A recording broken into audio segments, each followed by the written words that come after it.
All right. Today I'm joined by Rob Hill, Chena alumni and University of Calgary swimmer. Gonna grab a coffee and grab a chat. How you doing today, Rob? Doing good. Thanks for having me. My pleasure, man. So we're doing this where I wanna grab a chat with you. I want to hear your story. You've had an interesting story with your swimming career. Take a little walk down memory lane and kind of walk us through it. I'd like to kind of see your story and your journey in swimming because I know it's been a bit of a crazy one, but I don't think a lot of people know your story. Guy grew up in the North Shore, swam at cruisers, came over to Chena, HBC Victoria, then off to University of Calgary. So you've had quite the experience and quite the career, starting a long time ago. Now you're becoming a grizzled old veteran. Um, so we'll grab a chat today and talk about all that. But first things first, how are you doing? How's your family? How's everybody holding up with the whole COVID-19, everything that's going on? Just wondering how you're doing. You're healthy, you're well, family's good. How we all doing? Everybody's healthy. Everybody's good. I'm still hanging out in Calgary. Figured I'd have more fun hanging out with my roommates than being packed in my house with my parents again. But no, they're all healthy and everybody's doing good. We've been locked down for 3.5 weeks now, so it's starting to be a little more routine and a little less restless. But yeah, doing pretty good. Now, how's it going? You have how many roommates do you have there in Calgary?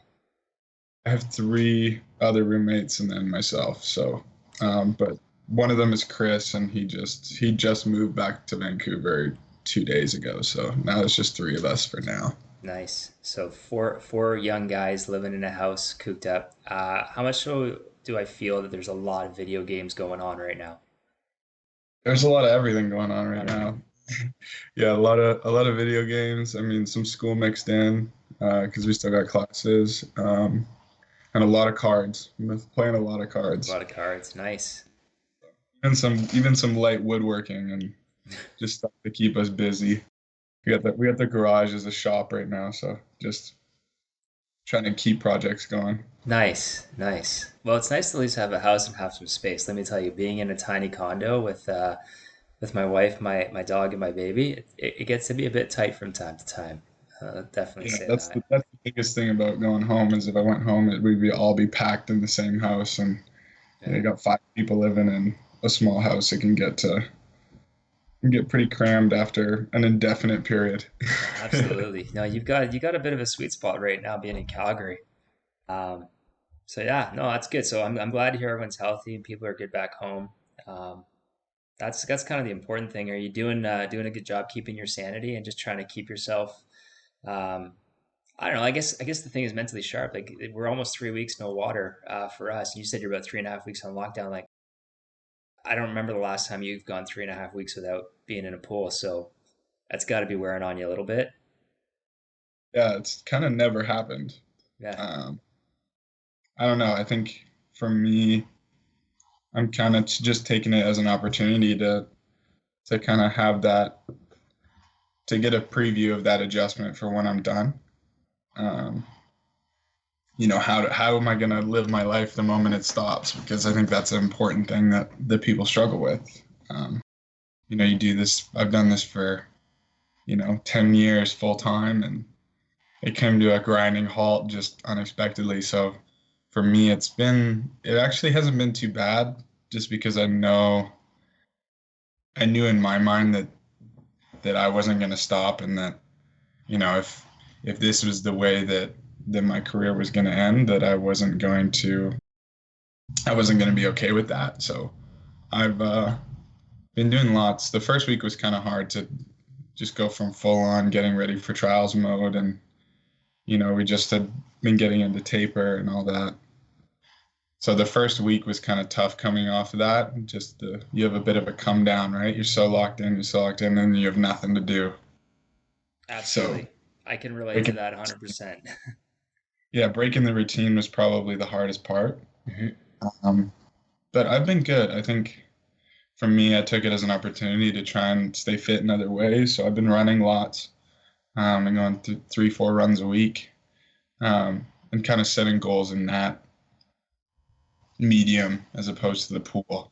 Something that I can actually strive for and try and improve upon. And I've kind of taken that as a challenge for for my quarantine in order to stay fit. So I think it's been okay. Just the adjustment to not really knowing what's going on and having a bit of a routine has helped a lot. Absolutely. Well, I was going to ask you, so you guys hadn't gone away yet. Like you were going to go on a staging camp or prep camp, but you didn't leave yet. Is that the case for you guys? Oh, we were just going to stay here. Okay. Um, yeah, I guess the beauty about Calgary is that we get to train at altitude Hmm. all the time. So we kind of have that benefit of coming down off of altitude when we finish a taper camp, just to get that extra boost of feeling good, like, oh, I can breathe here. So yeah, we were just gonna stay here. We had another week and a half before we were gonna fly out. We were gonna fly out, I think, similar to the same day as you, like the 25th. Yeah, we were going to be the 26th, the day after you guys. Yeah. I was just gonna get there early and start to lock in and get comfortable in the new environment, but that was about it.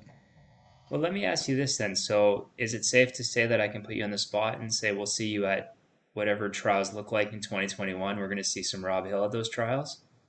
Yeah, you can lock me in for that. Lock you in, beauty. Yeah. And the reason I asked that is that I know we sat down, we had a couple of really good chats, but I think the Sunday night in Tennessee at the Pro Series in January, we had a really good chat, and then just kind of talked about perspective and looking forward, right, to trials. And you sent me a text message a text message a few weeks ago before all this stuff started to go down, right? And you had Mhm. mentioned that you really kind of built from Tennessee in the next 7 weeks. You really locked yourself in.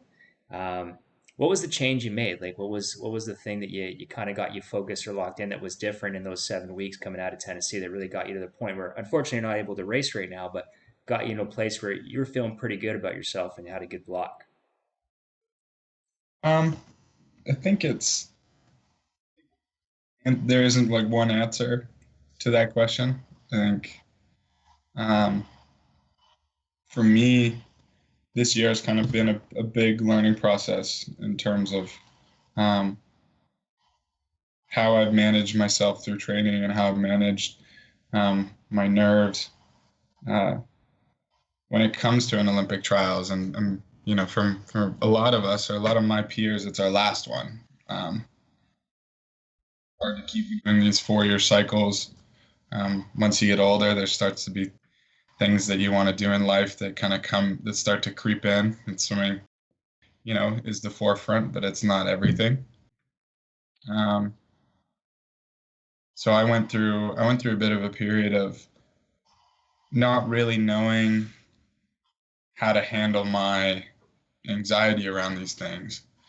And you and I have talked about this, but there was a moment this year where I was dealing with some sickness and dealing with some health issues, and I managed to have an asthma attack in the middle of a race for the first time ever in my career, and it really weighed on me. And um, coming up to Tennessee, I was starting to handle it in practice and start to feel myself again. And that meet, I had a couple rough races where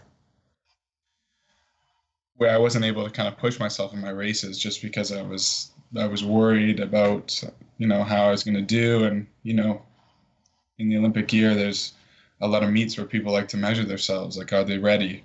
Can I swim fast? If I swim fast here, I'll swim fast at trials. And that wasn't happening for me. Those performances weren't happening for me, but I was still measuring myself against other people. And we talked about just enjoying the process of it, and really, finding out why I swim and why I come to the pool every day. And I think it was really important to have those perspectives of, you know, we get to live a pretty privileged life in terms of all the things we've gotten to do. I've got to do a lot of stuff in my swimming career, but um, the best memories are just training with your friends and putting your best foot forward and um, feeling like you've done everything that you can. And that's the best source of confidence that anybody can have, I think.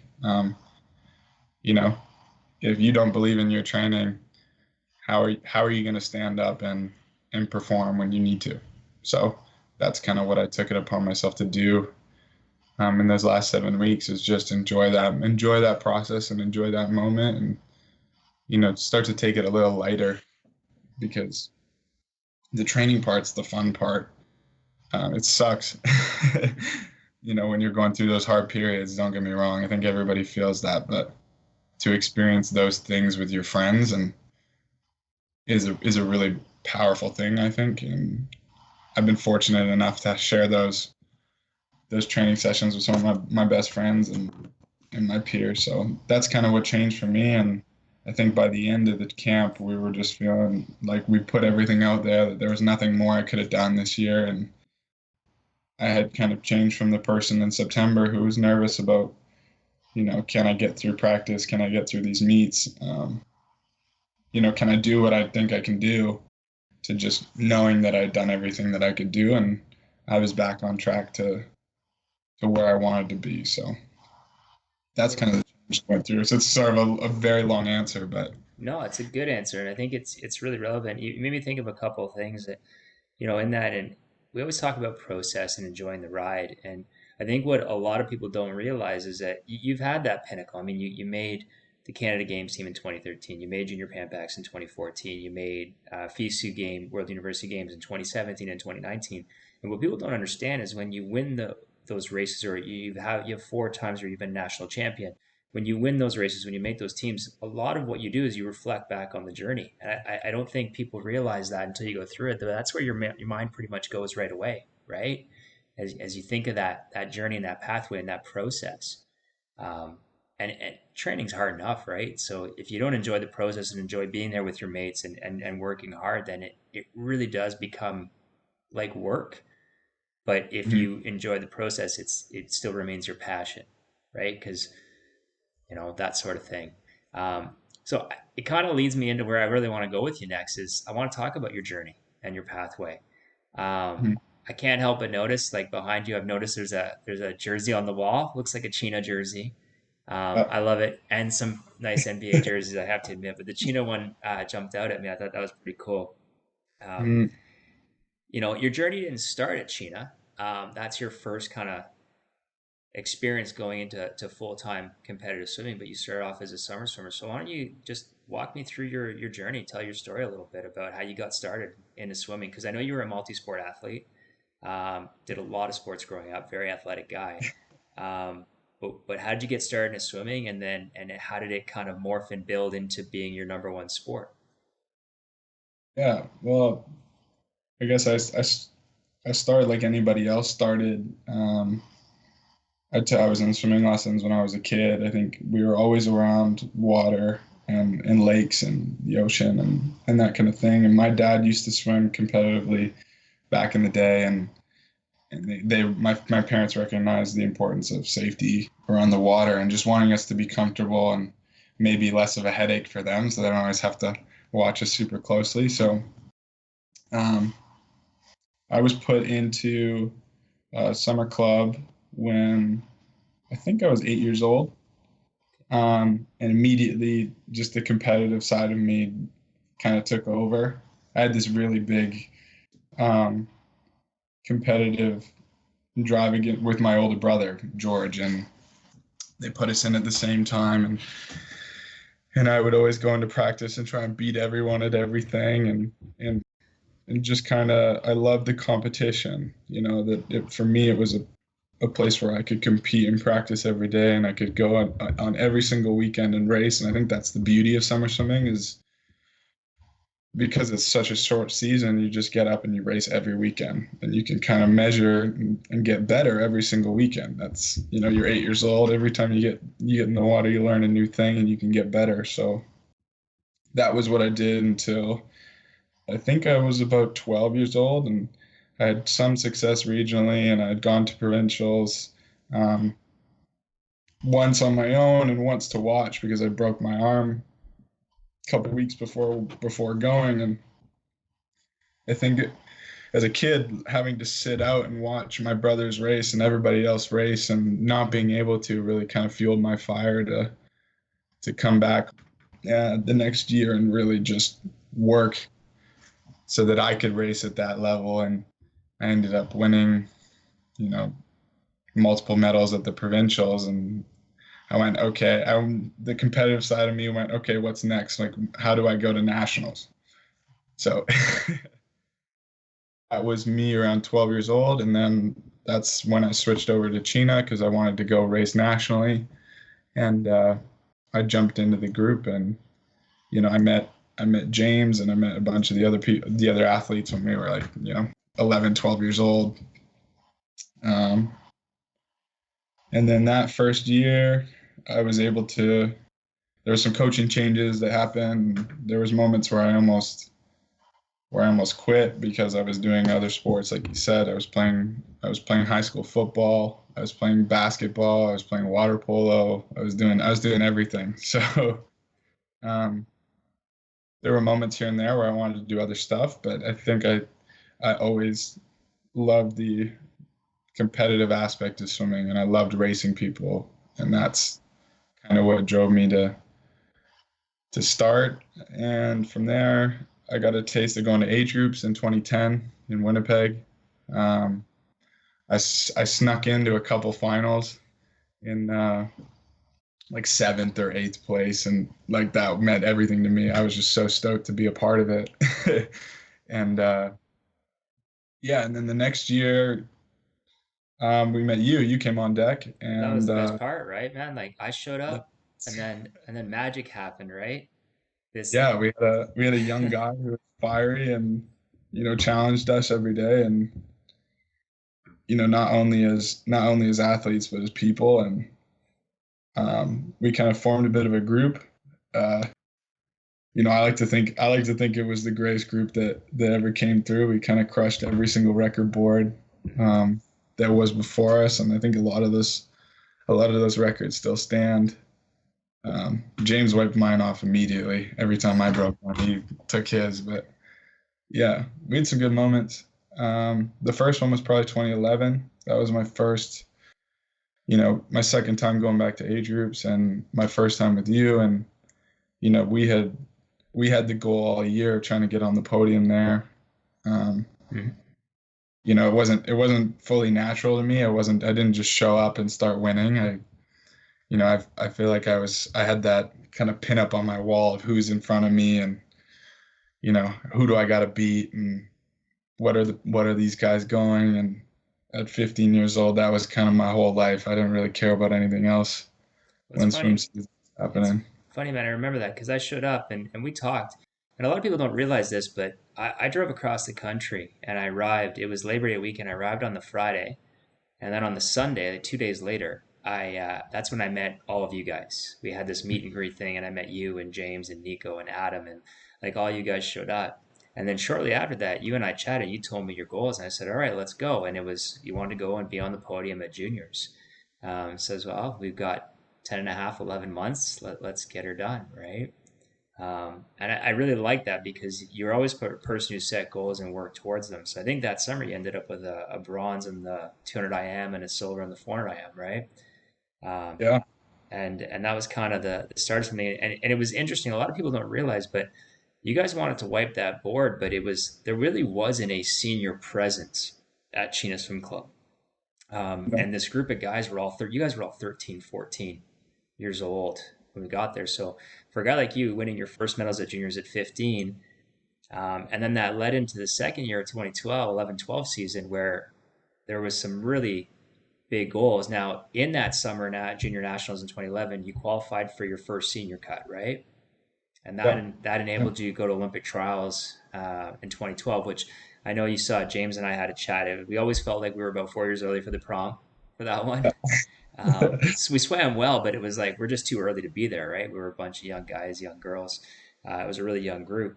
But you were dealing with something that second year that I think a lot of swimmers go through. And I really wanted to bring that up because I remember sitting with you at the end of the 2011-12 season in Calgary at juniors, and you didn't have a terrible meet, but you didn't have the greatest meet, and you missed the podium. I think you ended up fourth in the 4 IM, but you didn't make any podiums at that meet. But you wanted to make North American Challenge Cup, but you had something going on that wouldn't allow you to do that. You had issues with your knees and part of your growth and development, right?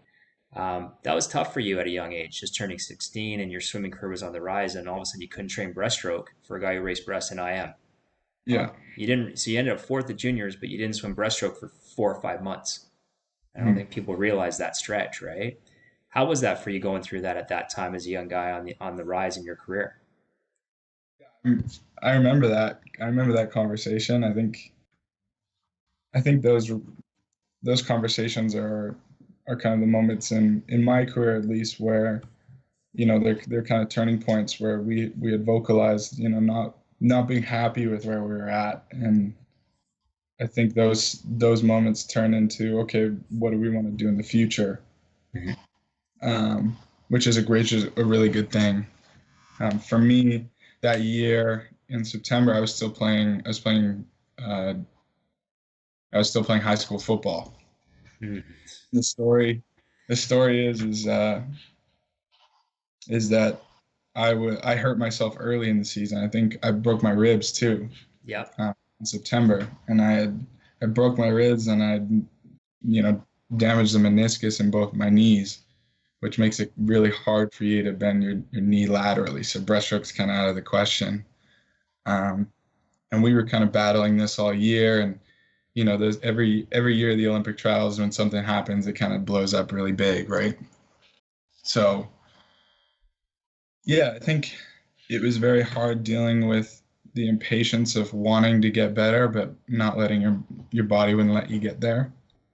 And then we didn't have the year that we wanted to, but it was kind of important for me to learn outside of being injured how can I also make myself better, when I'm healthy. Like, can we work harder? Can we do this? Can we do that? Because I wanted to point the finger at everything else but the injury. Because for me, it felt like that's the easiest thing to do. Just say I'm injured and then, chalk it up to that. But I think when we had that conversation, I was not feel I was feeling like I should have done well regardless of whether I was hurt or Oh, not. I remember that conversation where I was bringing up the facts of what you were dealing with, and you were adamant, like, I'm not making excuses for myself. I need to be better. And I said, well, they're not excuses, they're realities, right? But I think that's an example, though. I don't know. It's you let me know, but that year and that adversity, a lot of people don't deal with that at that young an age, especially male athletes. They tend to deal with their adversity a little bit older. But I think that happening to you at that time, I know how I feel about it, but I'm curious. You must have felt like that taught you a lot that's benefited you later on in your career. Yeah, I think I think I was happy to, like, in hindsight, I was happy to have experienced it then, as opposed to later. It's a lot easier. You're a lot more elastic when you're 16, 17 years old. You can kind of bounce back from these things. Um, I think the biggest thing at that moment was that I missed the Australian tour team at that meet, and that was something that we had set a goal for all year.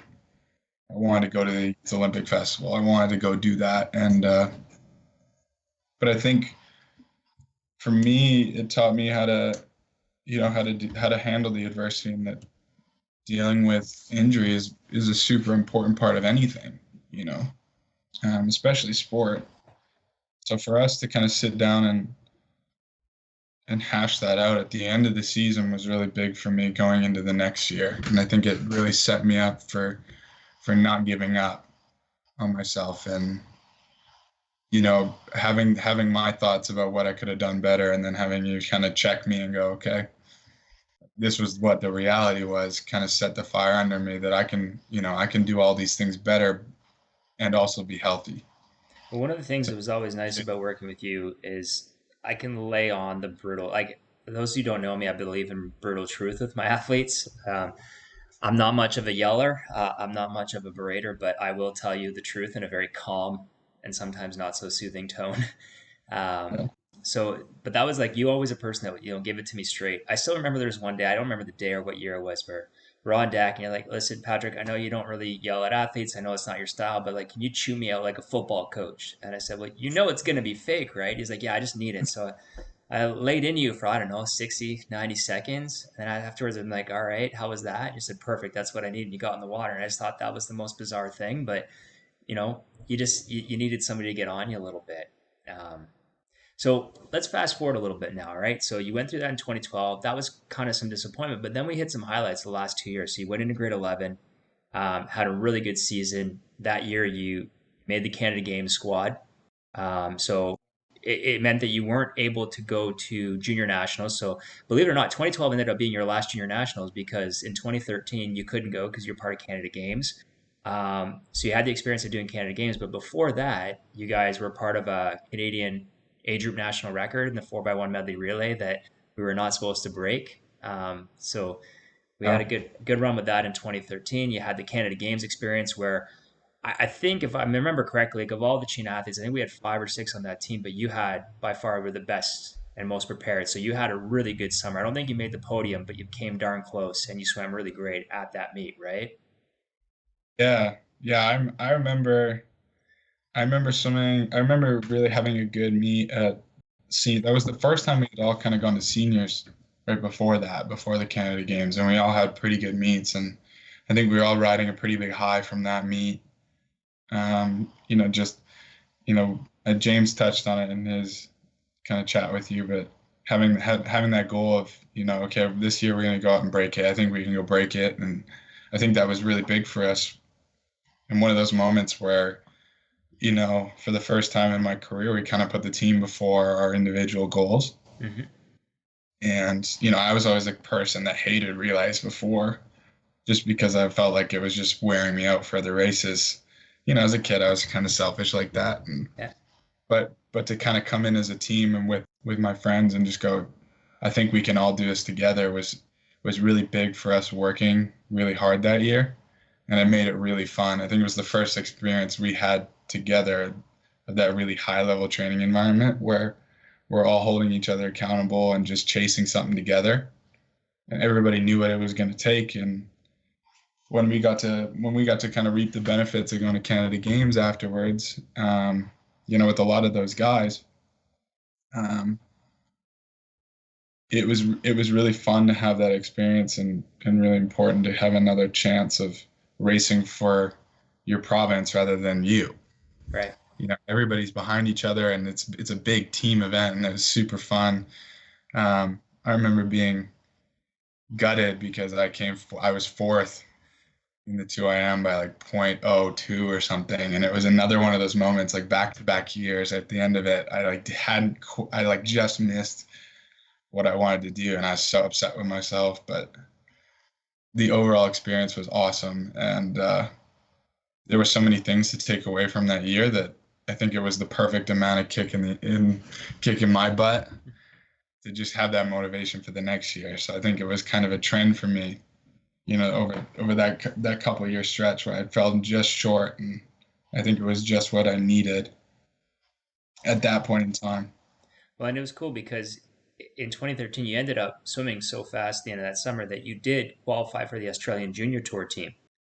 So this is a pivotal, I think, decision in your career because at the time, so that was the 13-14. So now you're grade 12. You got the Australian junior team, and you have a decision to make. It's a January tour team. They go to Australia. It's a heck of an experience. It's your first Team Canada opportunity, and you had to make a decision. And we talked about it, and it wasn't an easy one. I know there's athletes out there that have tough decisions to make all the time.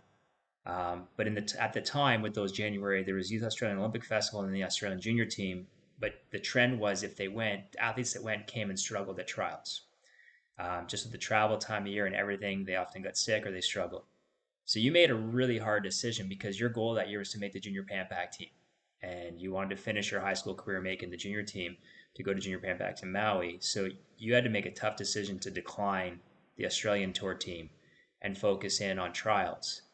Now, I want you to walk us through that decision, but what people don't understand is you were supposed, or the goal was to make the team on the 4IM at Junior Pan Pac, or at trials for Junior Pan Pacs, and you came up just short of the time in the 4IM. And you had to regroup. So I think that was day one, and you had to regroup for day four of the 4 day meet. And on day four, you had the 200 IM, and we had focused a lot on the 4IM and came up just short. And then you made the junior team on the 200 IM on the last day, kind of 11th hour type thing. And everything Mm, worked out really well. Went to Hawaii, had a phenomenal junior Pan Pacs. If I'm not mistaken, you still managed to make some finals. We missed the podium on that one too, but swam really well. So yeah. you had to make a tough call about the January team to try and be ready to go into April and in March being April so you can get to the team you wanted to be on the end of August. How hard was that as a guy 17, 18 years old making that decision to turn down something you've wanted to be on Team Canada, and then in the hopes of being on the bigger team that you really wanted to the same season? Yeah, it was very difficult. I think it's hard to it's hard to even it's hard to even make any decision like that you've kind of chased after, for a number of years. I think from my first goal whenever I switched over to full time was to represent the country. I think that was always a dream of mine. I think it's a dream for a lot of people. And I guess we'll preface that decision by talking about the previous year in 2013 when James made Junior Worlds, and Yep. I had just missed the team. And for anybody that doesn't know, when they select those teams after the meets, they bring the whole team into a room and they debrief them and tell them about the what to expect for the next 4 months and the upcoming event. So I had just missed that team and I really wanted to make that team, and James made it. And I remember sitting outside the room with the rest of the swimmers and saying I'm not going to be left out. I'm not going to be left out next year. Like I don't want to be on the outside of this room. And when we got the call that we had made the Australian team, I was super excited. I always wanted to go to Australia, and it was hard because we knew that that wasn't the point in the year that we were really aiming to be good at. Um, and I think we had to weigh the pros and cons. I think you and I are very good at talking about what we want and keeping that perspective, not really getting caught up by anything. And we talked about, if I went here and swam poorly at trials and didn't make junior Pan Pacs, how would I feel? Would I feel like it's worth it? And we made that call that it wouldn't be. And so to have that opportunity for my first national team and then to turn it down after missing the previous one was really tough. But I think it was the right decision in the long run, because having the experience of going with, we had another group of the four of us, you, me, Tim, and James, Yeah. who got to all go to junior Pan Pacs and to race at an even higher level than what Australia would have been. It's really awesome. I mean, like that, the competition at Junior Pan Pacs is top tier. I Hmm. mean, the Americans send their A guys, and those guys have gone to Worlds and the Olympics and won medals and all that stuff. So getting exposure to that was amazing, and yeah, something I'll never forget. I tend to forget about the times where I turned stuff down, but you know, like what was it, 4 years, 3 years later, I didn't turn the one of the tour teams down, and that worked out well too. So I guess I guess it was hard, but depending on the context, I can live with. I don't have any regrets for how we handled things. Well, and I think it comes down to, you've got goals, and I have this saying that I ripped off from a football coach that I just love. It's like you have to have a goal, but you got to have a plan, because a goal without a plan is a wish. And you always had plans, and that was a hard conversation about the Australian junior team because I knew how bad you wanted it, and we just laid it out there. And we one of the things I think we did really well in that conversation is stick to facts, stick to the things that we know, and make the best decision based on the facts that we have. And it worked out well. But I mean, it worked out well because you're a guy who didn't hang his head after the 4 a.m. We know so many athletes, they miss something on their number one chance to make it, and they hang their head and they can't regroup. But you stayed tough mentally and physically the whole way through, and then you ended off by hitting your goal because you weren't going to be denied. And I think that's a testament to your character and who you are as a person that is reflected in your swimming, right? Is that you're not afraid to put yourself out there and you meet every challenge.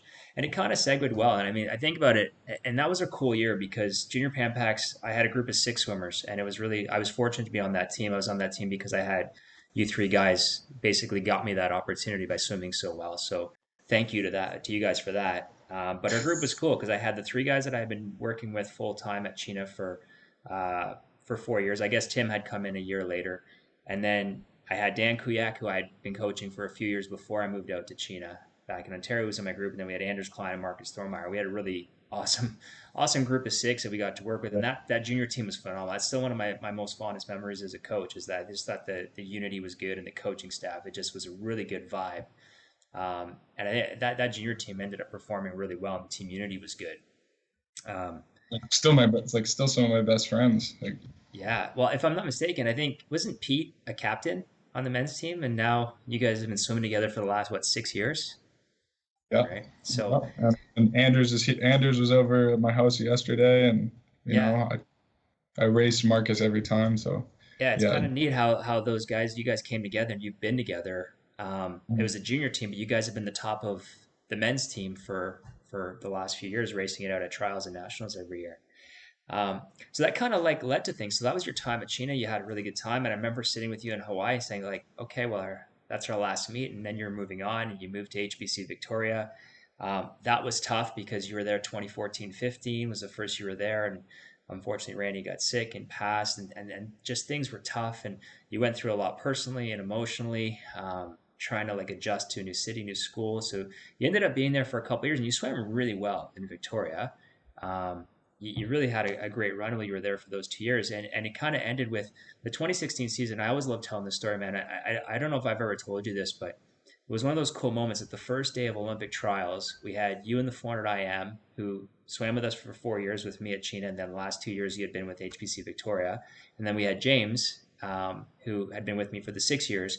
And on the day one, you won a bronze medal in the 400 IM, and James won a bronze medal in the 100 breaststroke after 4 years earlier, us being there, swimming great in prelims and watching finals. And I Yeah. always tell people that the coolest thing on that day for me was I had a guy I worked with for 4 years. In the last few years, I've been more supportive from a distance, and I had a guy I've worked with directly for 6 years. And when you guys were on the podium, the feeling was the exact same for me. I was just like super proud of you guys because I knew where you started at when I met you at 13, 14 years old. So that was really cool. But then you had a tough decision to make, right? You were swimming well, you were on the rise, career was going in the right direction. But you had to make a decision based off of life after swimming while still supporting swimming. And you and I talked a lot about that, and you had a tough process to go through, right? And you ended up settling on the University of Calgary, and now you're finishing up your fourth year this year, mind you. Like course load, I imagine with Olympic trials supposed to have been happening and things like that, which is common. Um, but you really had to make a decision that wasn't just swimming; it was swimming in school, and kind of like just declining the Australia team and going to junior pan bags. I think if you look at it 4 years later, you made the right decision um, for you both from a swimming and an academic perspective. Why don't you tell me how you went through that process and how it felt like going to Victoria and then having to make these decisions, switching it over to Calgary, and what you had to go through as an athlete, as a young person trying to get not just swimming but your life on track as far as after swimming. Yeah, I think it was.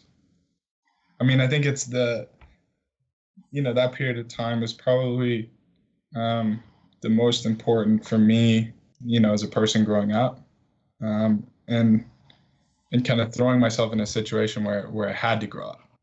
Um, the first week you move away from home, you're not really sure how you're going to make dinner for the week. You can make spaghetti or this, that, and the other. So just stuff like that from moving into to a university, and it wasn't it wasn't necessarily an atmosphere that I was familiar with. I came from a term system in high school where we had all year to do our classes to, 12-week semester program. Um, and then jumping from 9 workouts a week with Chena and a couple spin classes and yoga a week to 3 weight sessions and 10 workouts. So it was a bit of a shock to the system right away to kind of jump into all of those things at once. And I ended up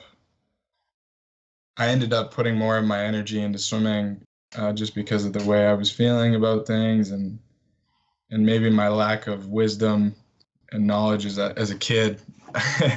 And I ended up getting myself into trouble academically. And it was really hard because I had kind of put myself into a situation where I needed to reassess after that semester. I had failed a class. I had gotten a D in another class. I'm not really, yeah, I'm not proud of what I had, but I had like a point 0.5 GPA in my first semester. It was just, it proved to be too much and something had to give, and school was the thing that gave out first. Um, so I sat with my parents afterwards, and we decided that taking a break from school was probably the right move. Um, just because I hadn't really decided on what I wanted to do yet. I was still kind of in that stage where, as a kid, some people know what they want to do from grade 10 onwards, and other people have no idea what they want until they're 23. And I was very much the latter of those people. So um, I went from school to just swimming full time, and I was fortunate enough to be carded from the previous year. So I took my I took it as a chance to be a professional athlete for the first time, and that was a bit of an adjustment even in itself, just because you feel as though you have some sort of extra obligation to fill because you're getting paid, you're getting supported all of a sudden. So even though you were supported for doing the right thing before you started getting funding. So for me, I went through that growth phase of training with, you know, under Randy for a little bit, and training with Ryan and Hillary and Jeremy and Alec. I'd looked up to Alec for years, Alec Page, and that was my idol growing up, and I got the chance to live with him, and him and Eric Hedlund and one of our old teammates, Adam Holm, and they taught me a lot about that high performance atmosphere in the swimming world.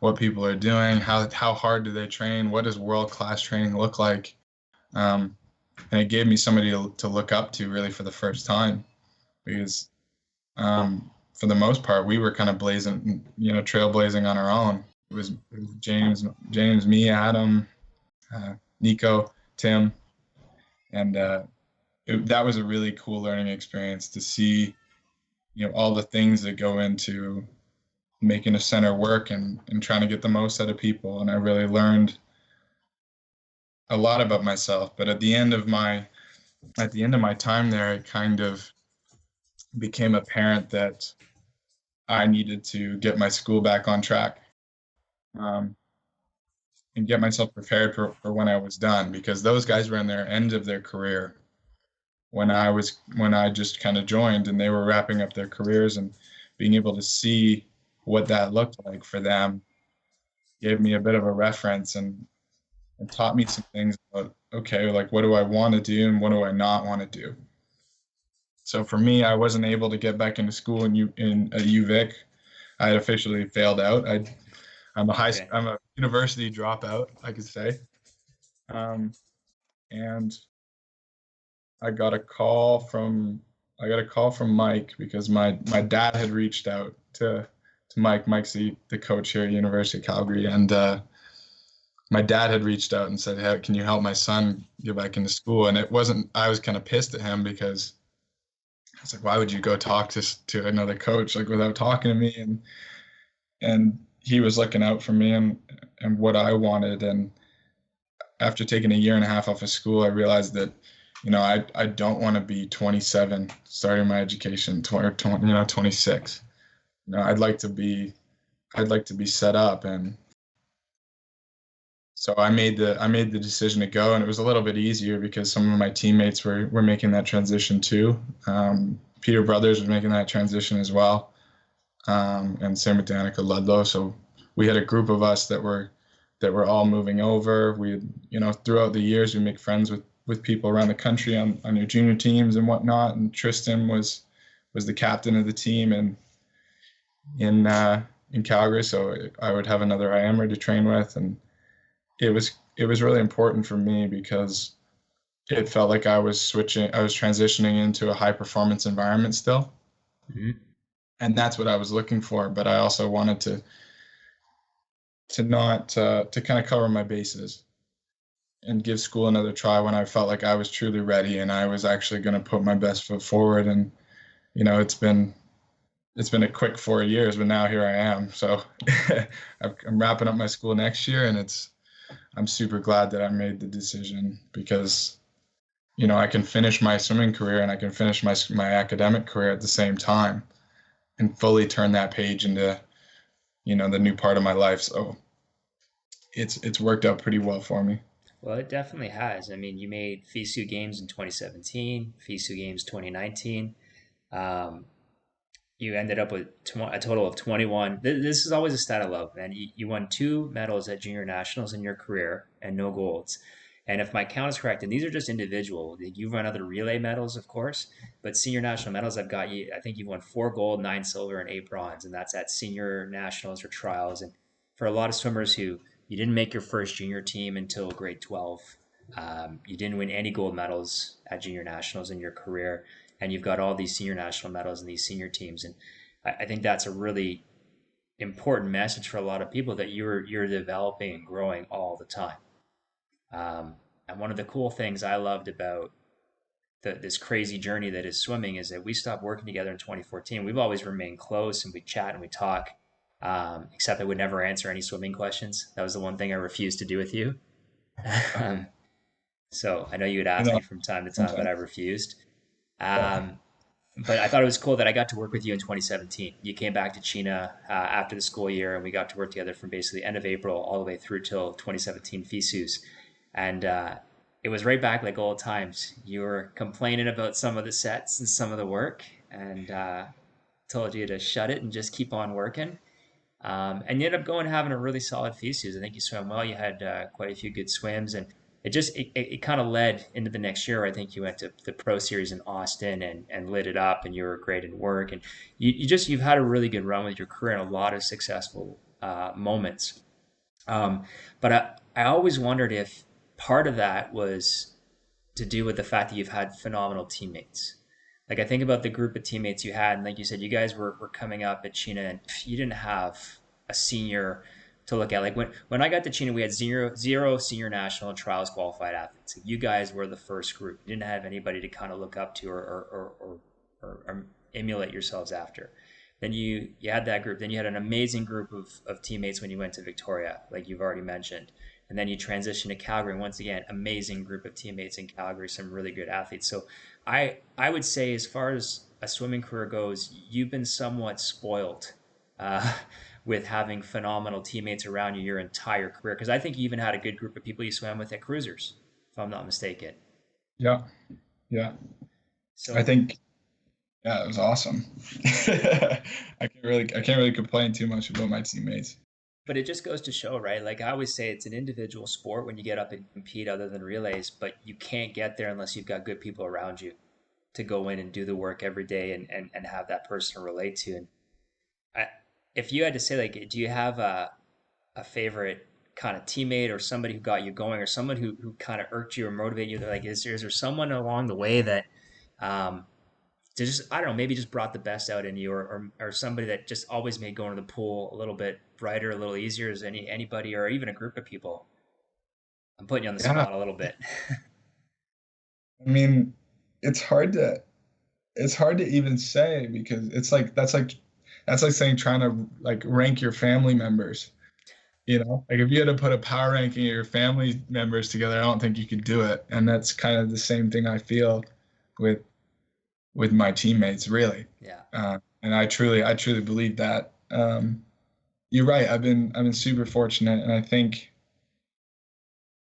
not having the I think not having older swimmers when we were like in that senior group as a kid was you know, there was pros and cons to it, and one of the pros to it was that we could really just we didn't really have anybody harping on us too much. We were just all going at each other and kept each other in check. You know, there's always kind of those Oh, moments. You have the older people are scarier and this that and the other, but we were just kind of firing off at each other all the time. And I truly believe that swimming is a sport where it's too hard and it's too um, stressful to not have fun mhm. at it.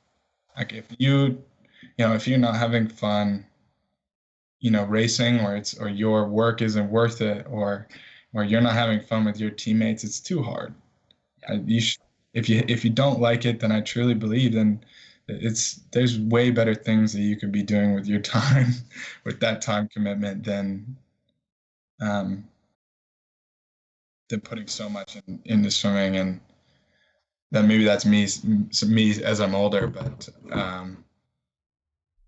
I think that was what kept us all together for so long. I mean, most people don't make it out of high school swimming. You go through all the way to grade 12, and we had like seven, 8 guys still running through and wanted to keep going. And I think early on, James and I had developed a pretty strong relationship um, in the pool just because we push each other every day. Um, yeah, I mean, James and I have not swum together for, since 2014, so 6 years, but that guy's my brother still. And then when I went over to the island, the that team was really good in showing me the ropes and really believing in me when sometimes I didn't, and having those older people, push me and support me when I'm doing well and busting my ass when I wasn't. Those people taught me a lot. Um, and I developed a really strong relationship with Peter when I was there. And um, moving over here, like we usually have a debrief after our youth sports every year, and every single year it's kind of the same narrative, and it's that these, like, some people will move on and some people will stop swimming and some people will continue, but we're always going to be family. And I felt the same way with every single one of my teams. So and then there's been guys who have been there through the woodwork, like Chris Poprowski, who's always just been kind of that laugh that you always want during practice, somebody to lighten the mood. So I don't know. I've been very fortunate. You're right, and I I think that it's exactly what you said. You can't really get a group is the sum of their parts, and if you don't have good people, it's hard to really train at a high level and have fun. So. Well, I'm gonna give you a couple of little things at the end here just to echo on that. I gotta tell a story real quick one to remind you of this one because I know you won't forget this one. So we were going through the ropes, and I always jokingly say now is like the guy you had those first few years at Chena, he was guessing, and it was trial and error, and you guys are my guinea pigs. I can say it now, Yeah. like I figured it out as we went. But you had this young coach, but you guys bought in. I'm like, hey, we're gonna try it. You guys always bought in, but we had moments, and I don't remember what season it was, but we were at a practice at Ron Andrews' pool. I think it was a morning workout. I got to tell this story because I think people need to hear this. So I think it was you were in like lane 2 and James was lane 4 and you were both in your lanes and like I'd say 90% of the group have no idea how this started, but we're sitting there and you guys finished something and I think James turned over and said, "Hey Rob, this practice is BS," and you said, "Yup." And I said, "Oh," so everyone stopped. I said, "All right, apparently our practice is BS." So James and Rob and I held the whiteboard marker are gonna write workout. I remember James fired out of the water super fast, and then you're like, "Oh man, we're doing this," and you jumped out of the water. You guys stood there and wrote the crappiest set I've ever seen on the board. And I just stood at the side and I didn't say a word. I stared at you guys. I remember the whole group. I'll never forget Nico looking at me with those puppy dog eyes, just like, what do I do? And you guys wrote this workout and everyone just followed you guys. And I was like, all right, the whole group is turned on me. And I'll never forget you guys. I let it go maybe it's 15, 20 minutes and I hadn't said a word. I was standing there staring at you guys. And you guys came over and sheepishly said, "We're sorry, would you please start coaching us again?" Yeah. Oh my God. So I what kept I couldn't believe he did that. oh Couldn't believe he called your bluff that fast, but yeah. yeah, Yeah. unreal. So Yeah. we've had some of those moments. So honestly, man, I'm gonna close with this. What it sounds like to me, and I think that this is the really cool thing, is that when you were at Chena, you had the right teammates and the right coach. When you're at Victoria, rough situation obviously what happened, but the right teammates, good supportive coaches and staff and taught you the ropes. And then you got to Calgary, good teammates, good coaching, good environment. So I think the one thing I will say is that when we sat down and went through the process about leaving Chena and graduating high school, we talked all the options and I worked with you and you felt right with Victoria. We also talked quite a bit when you thought about going from Victoria to Calgary to get school on. We had really good conversations and you made the right choice. So I'm going to leave it to you to kind of give your last word of advice to people when going through these tough decisions, but I like the way that you did the process and did the right things for you. So, what would be your final message to anybody who's going through those processes? They're going to graduate high school, they're going to go to university or to a center, and any of your last word advice to anybody who's going through that same thing that you've been through a couple of times. Geez, that's a lot of responsibility. um, I'd say the biggest thing is when making those decisions is gather all the information from everybody around you. And different people are going to tell you different things, but it's important to hear every single perspective.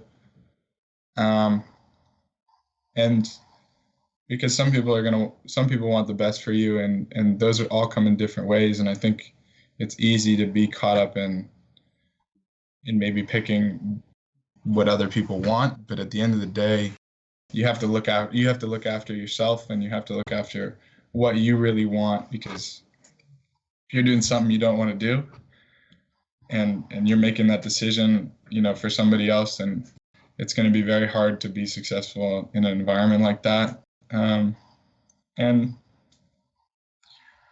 honestly, it's never come super easy to me. I didn't jump in the pool and just immediately, have success. I think it was a long time coming for me to build to my goals. And I think it's very important to take those moments where you fall short and really reflect on them, and use that to improve. Because those, if I think back on the turning points in my career, they've been, you know, the moment in 2012, the moments where I've had to make changes in my program, and the moments when times have been the hardest have kind of set me up for, you know, for my successes. And I think that carries over into life too. Your hardest moments in life really kind of make you who you are, and I believe that. So, you know, if you don't believe in yourself and you don't believe in your training, then it's all for nothing. And I think it's really important to have that faith in yourself, and believe that you can grow and you can develop when you have those down moments. So I think that would be my message. And have fun. Life's too Excellent. short. Life's too short to be fully stressing about things. So Well, and at the end of the day, that's right. man, it's swimming. We're privileged, like you said. We're fortunate to get to do what we do. Um, I gotta say thanks a lot for doing this and for sharing your story and being really candid with us. I know that as a Chena alumni, we're super proud of you. You still represent our program well, and where you came from, and we're looking forward to seeing you rip it up in 2021. Uh, I don't so, even feel like I left. I don't even feel like an alumni. uh, you're always going to be one of ours, man. We never let you go. Good. Well, thank you. Appreciate it. Thanks, man. Well, best of luck with getting through this. Stay healthy, stay well, and we'll look forward to seeing you in the water again really soon, racing and doing some good things. All right, Thank man. you. Thanks for Thanks. having me. All right, All right. Rob, take care.